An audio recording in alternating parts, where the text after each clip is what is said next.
Hello and welcome to a CBK gaming video. Join us as we discuss and review Sleeping Gods.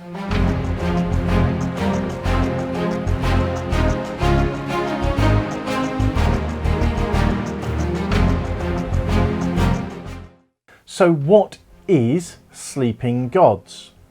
Sleeping Gods is a 1 to 4 player cooperative story-driven board game by Red Raven. It's set in 1929.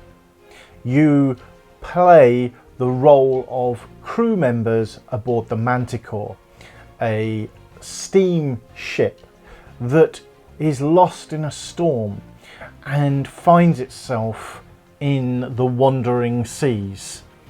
And it's a strange world with monsters, gods, and all sorts. You have to find out what is going on, why you're there, and most importantly, you're driven to get home. Let's just be upfront and honest. This is a superb game, and I would pause this video and order it right away.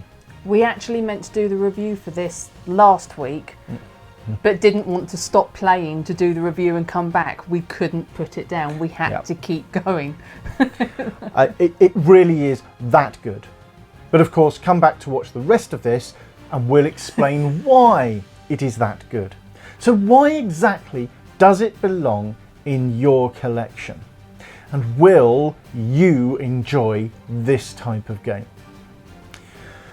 We thoroughly enjoy cooperative story-driven games, whether they're the dark and oppressive Tainted Grail with its beautiful artwork, its excellent story, or whether it's something slightly lighter, such as Sleeping Gods.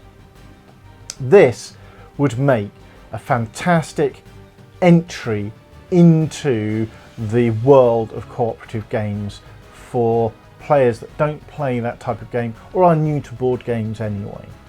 Or new to story-driven games. New to story-driven games, absolutely. What do you get?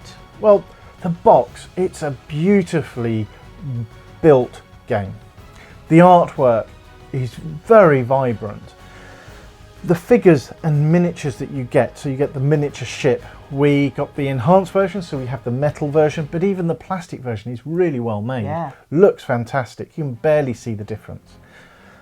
We got the components, so you get the food, the wood, the artifacts, and you got the metal coins with the Kickstarter campaign, and they're lovely. They're really nicely made, and they really make a difference for the longevity of a game. The map is on a binder and you travel through the world on this binder, so you'll only ever have 2 pages shown. You have to deal with issues that arise. Now, this is a spoiler-free review, hence we are not showing any of the monster cards, any of the quest or adventure cards, or anything that you can buy. You will see the crew, because you see that right from the outset, and some of the ability cards, which shouldn't make any difference to anyone here. The page that we have open is the starting page.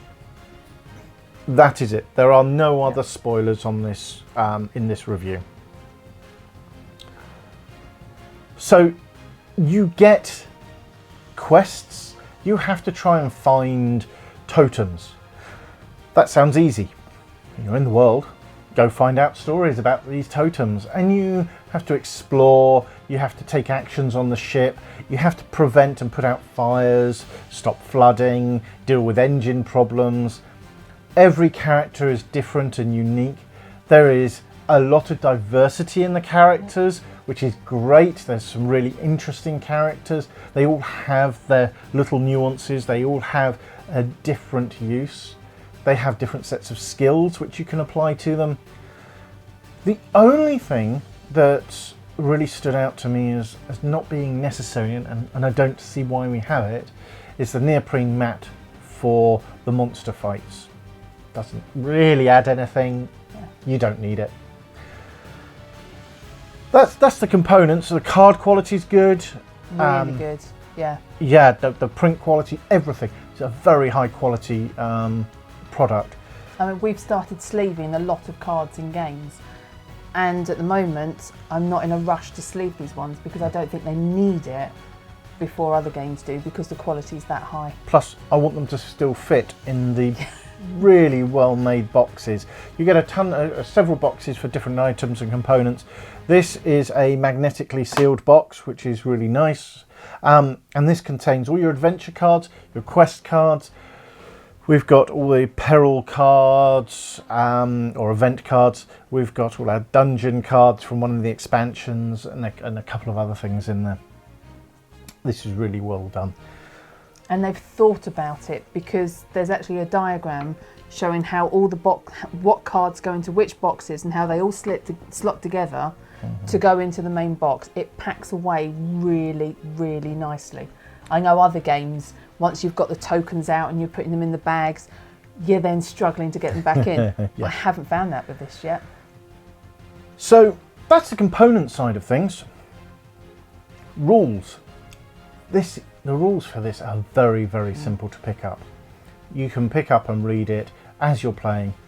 We did exactly that. We had a couple of mistakes, which were easy to rectify. Yep.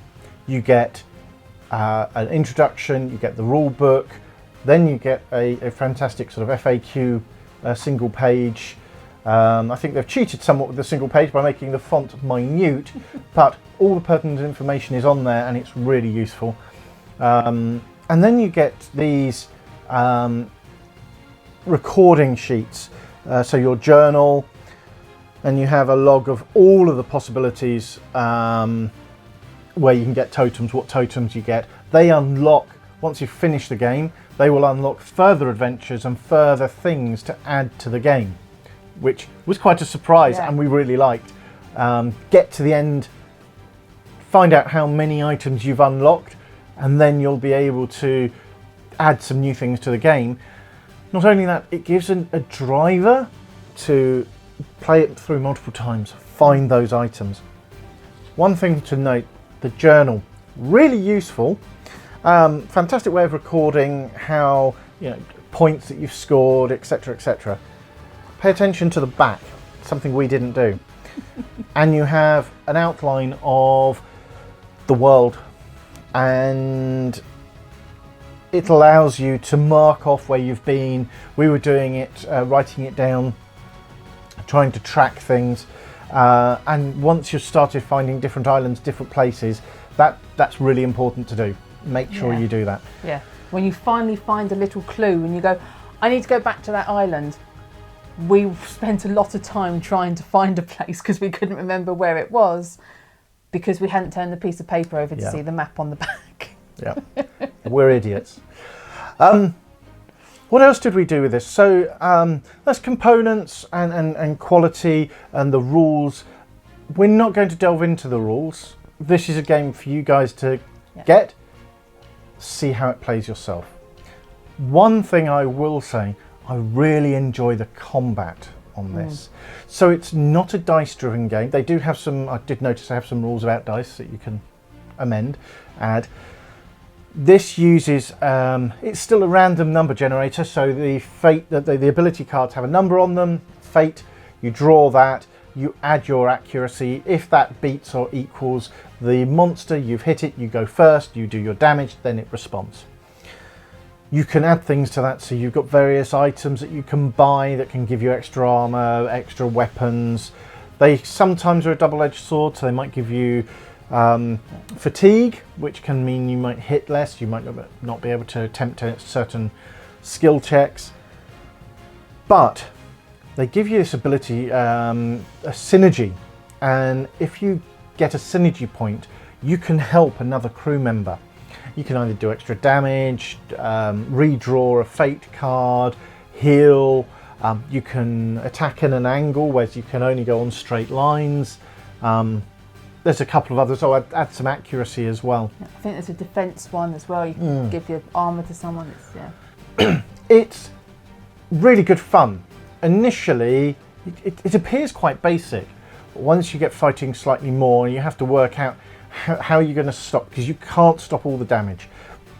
Do you try and remove the extra damage and try and remove the special abilities they have, and risk taking the damage from them attacking you, but kill them the next round? Or do you try and kill some but take more damage?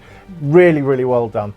It's not, if I was to compare this to Tainted Grail's combat, which I really enjoy, the cards and the linking all the various items. It's not the same, but it has some similarities in my mind. This is a little bit more basic, but much easier for people to get into, much easier for people to understand and visualize. I find Tainted Grail for me is a very visual game, very immersive, but I do hear that some people say that it takes the puzzle element, they think about the puzzle rather than the story being told. To me, I don't see that. It all, in my mind's eye, I can see that fight taking place, but I fully understand how people can say, just as some people say rolling dice takes away from the immersion for them, this seems a lot more immersive for majority of people, I think, in a way. But personal opinion, it's just how people see things, isn't it?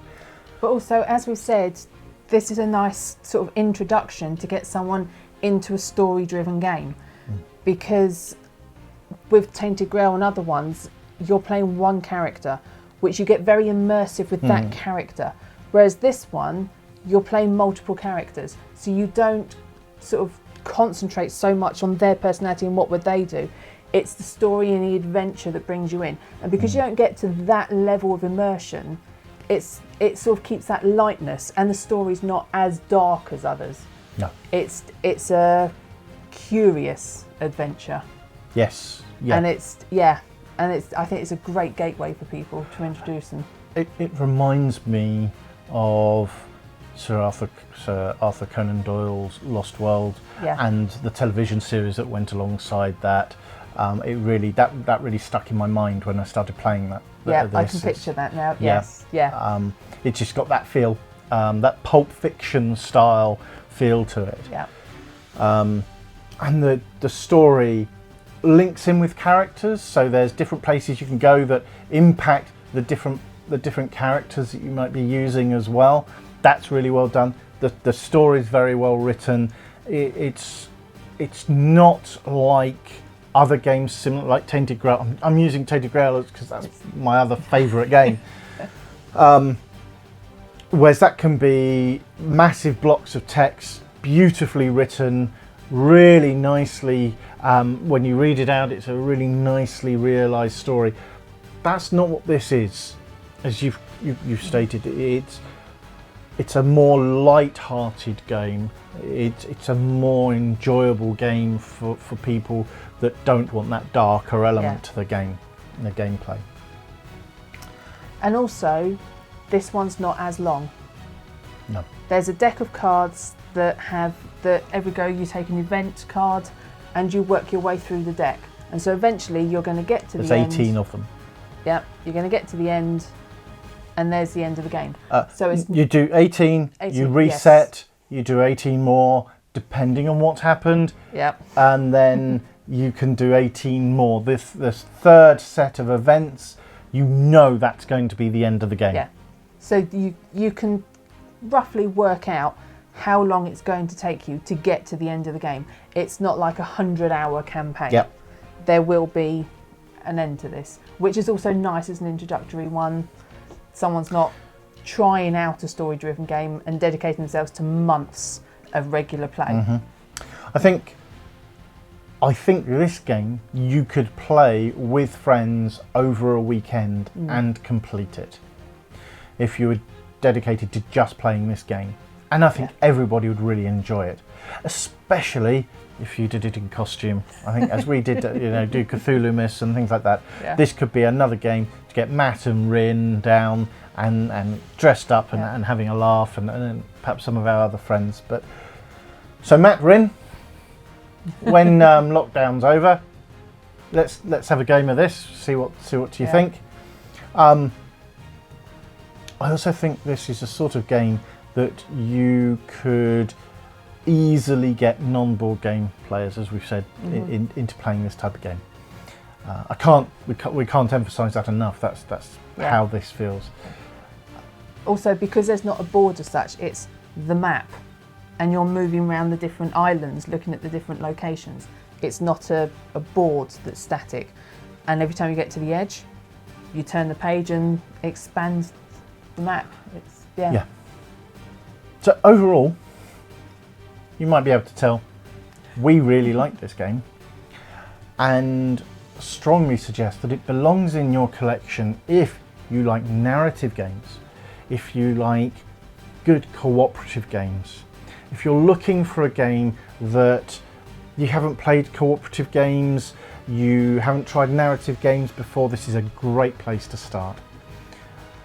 You're just looking for something a little bit different, a campaign game that you know has got a definitive beginning, middle and an end, and isn't going to drag out months and months, years. Looking at you, Gloomhaven.